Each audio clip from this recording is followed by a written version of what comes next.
सबसे भ्रष्ट प्रधानमंत्री अगर कोई हुआ है, सबसे भ्रष्ट प्रधानमंत्री अगर कोई हुआ है, भारत के इतिहास में सबसे भ्रष्ट,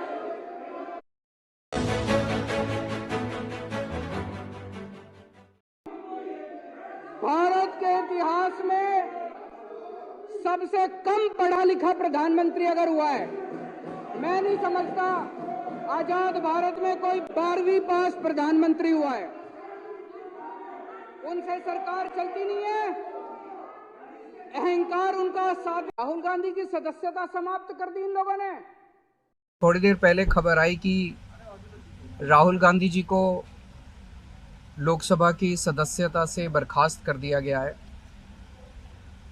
जिस तरह से उन्हें उस मानहानि केस में फंसाया गया, मैक्सिमम सज़ा दी गई और 24 घंटे के अंदर उनकी लोकसभा की सदस्यता बर्खास्त कर दी गई,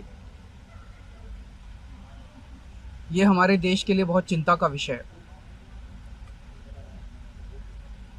हम जुडिशरी का सम्मान करते हैं, लेकिन जो जजमेंट आया हम उसका समर्थन नहीं करते। जिस तरह से उनकी सदस्यता बर्खास्त की गई है, वो एक कायराना हरकत है, वो एक डरी हुई सरकार की निशानी है।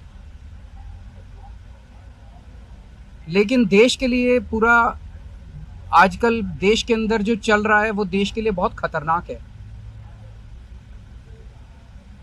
पूरे देश से ये एक ऐसा माहौल बनाना चाहते हैं कि देश में बस एक ही पार्टी बचे, वन नेशन वन पार्टी, और सारी पार्टियों को ख़त्म कर दिया जाए।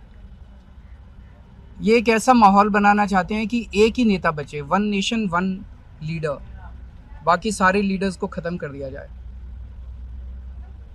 इसी को तो तानाशाही कहते हैं, इसी को तो डिक्टेटरशिप कहते हैं। पूरा देश ये देख रहा है। मैं देशवासियों से अपील करना चाहता हूँ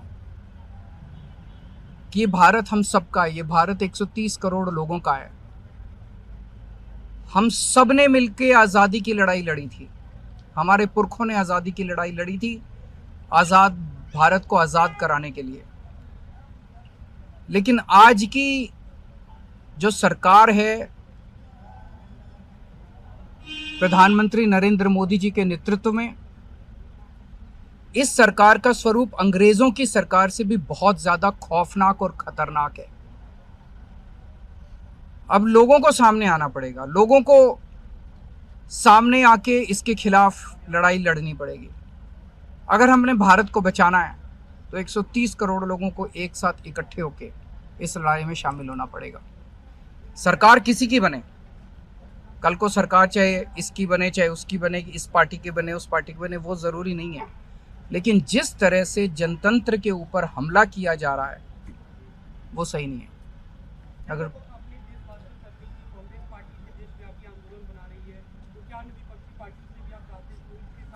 पार्टियां इंपॉर्टेंट नहीं है, मैंने कहा लोग इंपॉर्टेंट हैं। अभी अभी मैंने संसद के अंदर, विधानसभा के अंदर एक एग्जाम्पल दिया। एक ऑटो रिक्शा वाला मिला, ऑटो रिक्शा वाला मुझे कह रहा था जी मुझे व्हाट्सएप मैसेज भेजने में डर लगता है। मैंने कहा क्यों? कहते हैं शायद गिरफ्तार ना कर लें।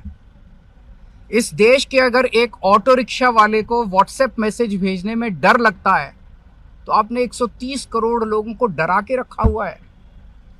ऐसे देश कैसे चलेगा? डर डर के लोग कैसे जिएंगे? और क्यों डर डर के जिए?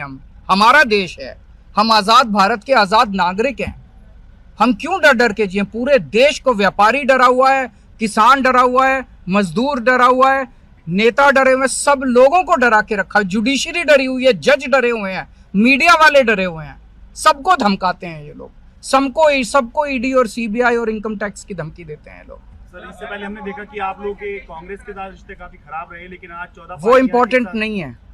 हमारे आपस के रिश्ते इम्पोर्टेंट नहीं है। इस टाइम देश को बचाना इम्पोर्टेंट है।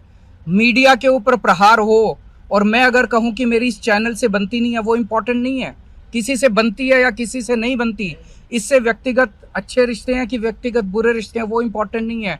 130 करोड़ लोगों को, सब लोगों को साथ आना पड़ेगा। क्या इसके लिए ही कांग्रेस सही, के लेकिन प्रोटेस्ट के ये साथ मान लिया जाए कि जाएंगे अब आम आदमी पार्टी भी कांग्रेस के साथ पुराने मत में सुना सारे लोगों को साथ आना पड़ेगा। ये लड़ाई राहुल गांधी की लड़ाई नहीं है, ये लड़ाई कांग्रेस की लड़ाई नहीं है, ये लड़ाई इस देश को बचाने की लड़ाई है।